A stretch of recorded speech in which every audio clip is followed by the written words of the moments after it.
बहुत ऐतिहासिक क्षण है।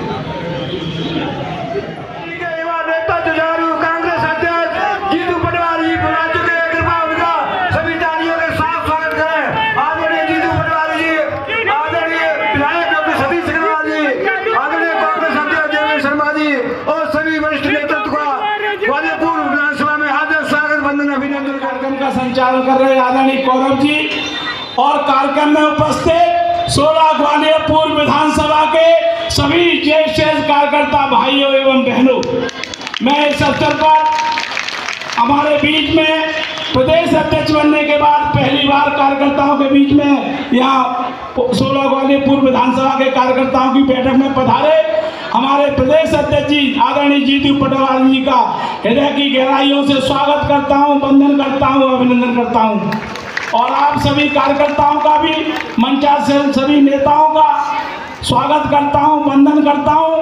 और हमारे कार्यक्रम में पधारे 16 ग्वालियर पूर्व विधानसभा की सभी बहनों एवं सभी भाइयों का हृदय की गहराइयों से स्वागत, वंदन, अभिनंदन करता हूँ। आदरणीय महाराज सिंह पटेल साहब कार्यकारी अध्यक्ष मंच पर पधारे।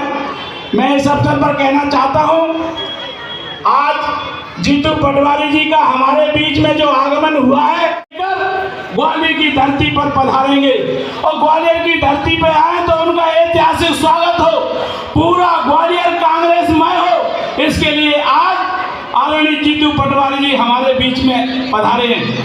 मैं जीतू भाई साहब को आश्वासन देना चाहता हूँ कि 2000 मोटरसाइकिल और 4000 कार्यकर्ताओं के साथ 16 ग्वालियर पूर्व विधानसभा में हम माननीय राहुल गांधी जी का भव्य स्वागत करेंगे और रैली के रूप में उनको लेकर वहां से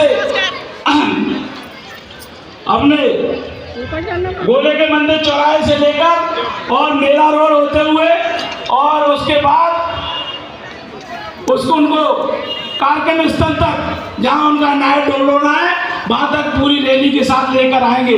मैं आपको भरोसा दिलाना चाहता हूं और हमारे सभी कार्यकर्ता पूरे जोश के साथ तैयारी में बैठे हुए हैं, पूरे जोश के साथ तैयारी कर रहे हैं। और मैं आपको भरोसा दिलाना चाहता हूं आदरणीय हमारे प्रदेश अध्यक्ष जी को कि निश्चित रूप से हम अपने नेता, हम सबके लाडले राहुल गांधी जी के स्वागत के लिए आतुर बैठे हैं। जब ग्वालियर की धरती पर 2 मार्च को उनको प्रवेश होगा तो उनका 16 ग्वालियर पूर्व विधानसभा में ऐतिहासिक स्वागत होगा। इसका आपको भरोसा दिलाना चाहता हूं।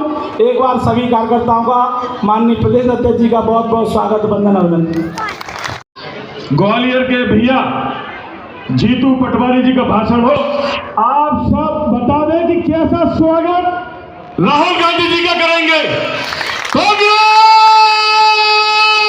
पार्टी,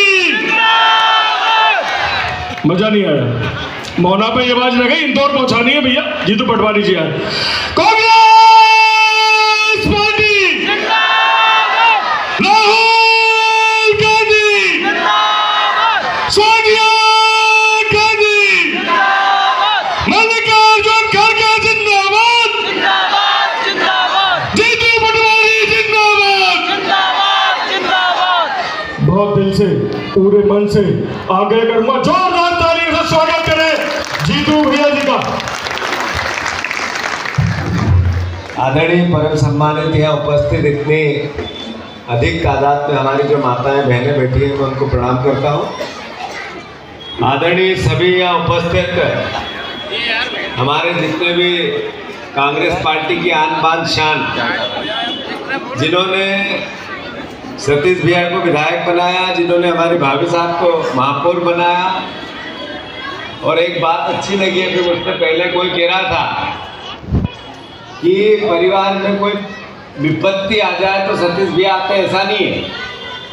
सास बहू का झगड़ा भी हो जाए तो सुलझाना पड़े तो सुलझा भी देते, इतने पारिवारिक है। आपके जरा जोरदार तालियों से उनका स्वागत करो।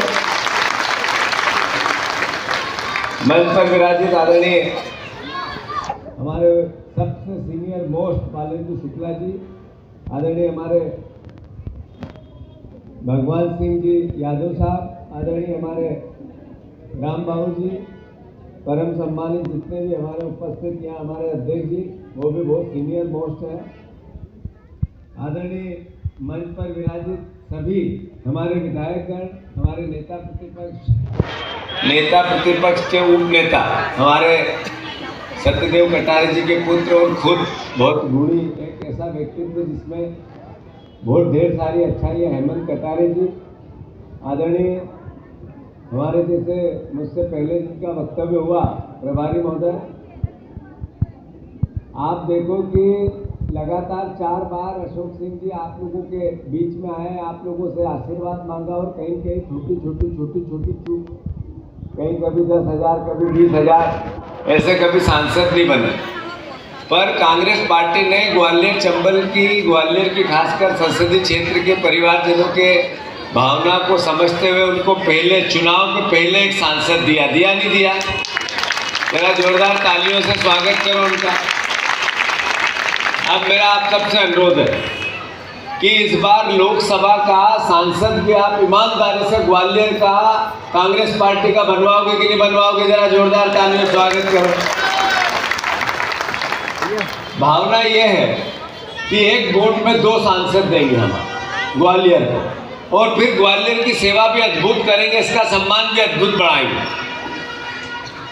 किसी भी प्रकार से वो भावना जिससे आप लोगों का किसी भी रूप में अपमान हो या आपका तिरस्कार हो, ऐसी कभी कोई एक पल एक क्षण भी कांग्रेस पार्टी के कार्यकर्ता ऐसा विचार नहीं लाएंगे।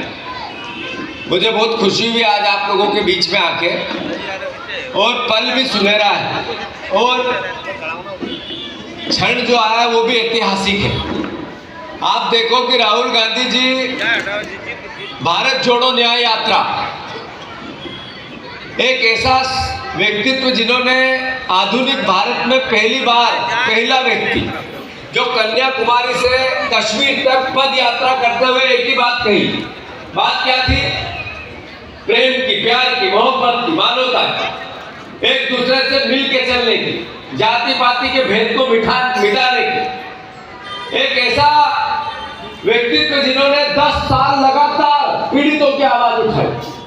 एक ऐसा व्यक्तित्व अरबों खरबों रुपए लगाकर भारतीय जनता पार्टी नरेंद्र मोदी ने सोशल मीडिया से उन पर इतने वार किए, पर उनके दिमाग में और मन में वो दृढ़ता जो उनके माता पिता और पारिवारिक पृष्ठभूमि की उनमें मिली, एक ऐसी भावना जिसमें देशभक्ति कूट के भरी हो। उन्होंने विपक्ष की भूमिका में कोई एक पल भी पीछे नहीं हटे, एक क्षण भी, एक कदम भी पीछे नहीं हटे। वो हमारे बीच में न्याय की लड़ाई लेके आया। नरेंद्र मोदी जी ने कहा था बहुत हुई महंगाई की मार, अब की बार मोदी सरकार 10 साल पहले जब घर में मूंगफली का तेल था वो था 50 रुपए, अब तो 30 रुपए का हो गया होगा। अरे मूंगफली का मीठा तेल किचन ऑयल के 30 रुपए किलो हो गया होगा लीटर, 100 पार। अच्छा फिर इधर पूछ लूं, जब नरेंद्र मोदी जी ने कहा था बहुत हुई महंगाई की मार, अब की बार मोदी सरकार जब पेट्रोल था 60 रुपए, अब वो 25 हो गया होगा। चलो कोई बात नहीं, कोई एयरपोर्ट पे हम जाते हैं तो आजकल पानी की बोतल भी 100 रुपए, डीजल भी 100 रुपए का, पेट्रोल भी 100 रुपए का, किचन ऑयल भी 100 रुपए का। ऐसा देश बना दिया जिसमें गरीब, अभी बीजेपी ने जिन लोगों ने बहुत ताकत से मोदी जी को वोट किया, उनके घर के बच्चे रोजगार पे नहीं लगे। 2 करोड़ रोजगार दूंगा, अग्निवीर योजना लाए, 4 साल में बेरोजगार कर दूं। मतलब अद्भुत अकल्पनीय वो काम जो एक अच्छी सरकार को कभी कर ही नहीं सकती। पर कब्जा है टीवी टेलीविजन पे, मीडिया पे। जो मीडिया उसकी भी मजबूरी है। अगर रेवेन्यू मॉडल ऐसा कर दिया, आर्थिक व्यवस्था ऐसी कर दी कि कोई भी टेलीविजन का जो मीडिया हाउस है बिना सरकार की मदद से नहीं चल सकता। उनकी मजबूरी है कि अब वो सरकार के साथ खड़े रहे। आपका और हमारा धर्म है कि मीडिया का काम हम करने लग जाए अपनी सोशल मीडिया पे। जो सच्चाई है, जो सवाल है, जिसके मन में आते हैं, खुद बना के सवाल पूछने लगे। अरे अभी अमित शाह जी आए थे, उन्होंने कहा मोदी गारंटी। अभी 2 महीने पहले जब चुनाव हुए थे तो इन्होंने 2700 रुपए किसानों को कहा था गेहूं के दाम देंगे। 450 रुपए का गैस सिलेंडर देंगे, 3000 इन बहनों को। शिवराज जी ने कहा था ना 3000, अभी बहना मेरे पास 1000, पैसे कम है पर चुनाव आप 3 दूंगा, कहा था कि नहीं कहा था? सबको मिल रहा होंगे, लेकिन झूठ बोल रहे हो, मिल रहे होंगे, नहीं मिल रहे। तो वो अमित शाह जी या मोदी गारंटी जो दी थी वो पूरी तो नहीं की, न 14 की ना अभी 23 की। और भाषण ऐसे देते हैं जैसे कि के गए कांग्रेस मुक्त बूथ करना है। ये भावना क्या है? जब रावण था, हम भगवान राम को कैसे पता चला कि भगवान राम थे? हमारी आस्थाओं की भावनाओं से। भगवान राम हमें रामायण का पठन करने से पता चला। दुनिया को सृष्टि को कैसा चरित्र जिसने जीवन में ऐसी मर्यादा स्थापित की कि हर पिता अपने बेटे को भगवान राम जैसा जीवन जीने के लिए आदेश करता या इच्छा रखता। तो जब भगवान राम के समय रावण सोने की लंका थी, सोने की लंका, एक ईंट भी गारे की नहीं थी, मिट्टी की नहीं थी, सोने की लंका थी। मरने का वरदान ही था कि अमर अमर रावण, या नाभि में अमृत नाम। भगवान भोलेनाथ ने आशीर्वाद दिया था, मतलब उनके ईश्वर के भी ठीक है। रामायण में हमने देखा कि प्रधान पंडित है, तो इतना बुद्धिमान आदमी, इतना ताकतवर आदमी, इतना अत्यधिक संपत्ति वाला आदमी, जिसकी पूरा राज्य सोने का, वो अहंकार के प्रतीक थे तो चले गए। भगवान राम ने वध कर दिया।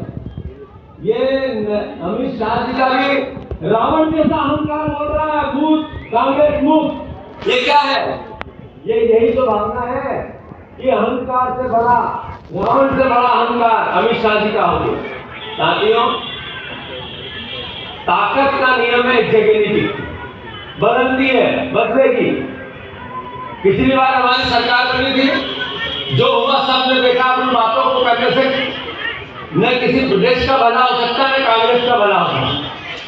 पर आगे अच्छी नई और जीतने वाली कांग्रेस बनानी है तो कुछ बदलाव जरूर करने पड़ेंगे, हम सबको करने पड़ेंगे। युवा पार्टी बनानी पड़ेगी, नई पार्टी बनानी पड़ेगी, बड़ों का जिसमें सम्मान हो, युवाओं को सहयोग और अवसर मिले।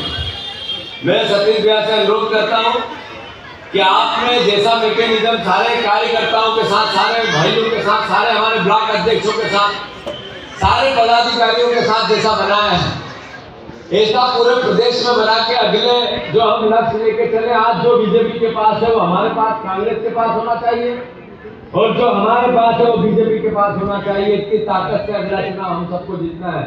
5 साल की मेहनत से जीता जाएगा, 2 महीने की, 1 साल की अंतिम वर्ष की मेहनत से नहीं जीता जाएगा। तो मैं आप सबसे आग्रह करता हूँ, लोकसभा चुनाव की एक परीक्षा है। इस बार लोकसभा ग्वालियर की कांग्रेस की झोली में आएगी कि नहीं आएगी, जरा हाथ ऊंचे करके बताओ। उसी का आगाज करने के लिए राहुल गांधी जी आ रहे हैं। आप सबसे अनुरोध है, ये समझ लो, वो चाहे भिंड की हो, मुरैना की हो, ग्वालियर की हो, गुना की हो, वो सीटों पर इस भारत जोड़ो न्याय यात्रा का एक तरह से हमारा चुनावी ड्यूटी है। तो पूरी ताकत से मैं आप सबको आमंत्रित करता हूँ। जहां तक सतीश भैया का सवाल है, इस सिकरवार परिवार का सवाल है, मेरे परिवार, मैं मानता हूँ कि वो मुझसे बहुत स्नेह करते हैं और मैं भी उनसे बहुत लाड प्यार करता हूँ। उम्र में छोटा हूँ, पर मैं आप में से, आप कार्यकर्ताओं में से एक बना हुआ अध्यक्ष हूँ। आपकी भावना कैसी होती है, कार्यकर्ता का मन कैसा होता है, उसकी जिज्ञासा कैसी होती है, उसका सम्मान क्या होता है। एक कार्यकर्ता बूथ पर जब लड़ता है तो किस तरह की यातनाएं, पीड़ाएं उसको मिलती है, वो सब एहसास है मुझे। मैं आप सबको भरोसा दिलाता हूँ कि आप कार्यकर्ता, मध्य प्रदेश के कार्यकर्ताओं के सम्मान के साथ कभी खिलवाड़ भी नहीं होने दूंगा, उसका सम्मान कभी गिरने भी नहीं दूंगा। पर मैं ये भी अनुरोध करता हूँ कि आपसे भी आशा है कि कार्यकर्ता अध्यक्ष बना है, इसकी रक्षा भी कार्यकर्ता ही करेगा।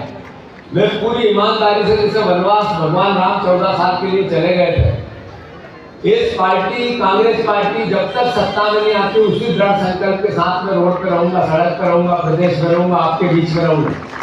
मेरा सहयोग करें, मैं सभी सम्मानित यहाँ उपस्थित परिवार के हमारे विधायकगण साहब सिंह जी, हमारे विधायकगण आदरणीय पंकज उपाध्याय जी, हमारे जोरा के हमारे ग्रामीण के अध्यक्ष जी, हमारे डबरा के दो बार इमरती भाई जी जलेबी में रस्सी नहीं डालने दिया।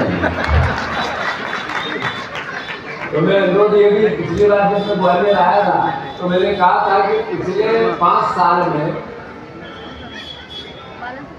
65-66 लोगों ने पार्टी छोड़ी थी। उसमें विधायक भी थे, कई जिले के अध्यक्ष भी थे, उसमें से 7 बचे हैं पदों में, बाकी 56-57 कहाँ गए पता ही नहीं चला। तो जो पार्टी से दगा करता है वो थोड़े दिन सुख भोग लेता है, अपने मन को समझा लेता है, पर लंबे समय उसको फिर महल के दरवाजे के वो जो बड़े बड़े वो होते हैं ना, क्या बोलते हैं, त्रिशूल क्या बोलते हैं, वो भाले, वो पकड़ के ही खड़ा रहना पड़ता है। रहना पड़ता है कि नहीं रहना पड़ता है? अरे गलत कह रहा हूं तो बताओ, सही कह रहा हूं तो ताली बजाओ।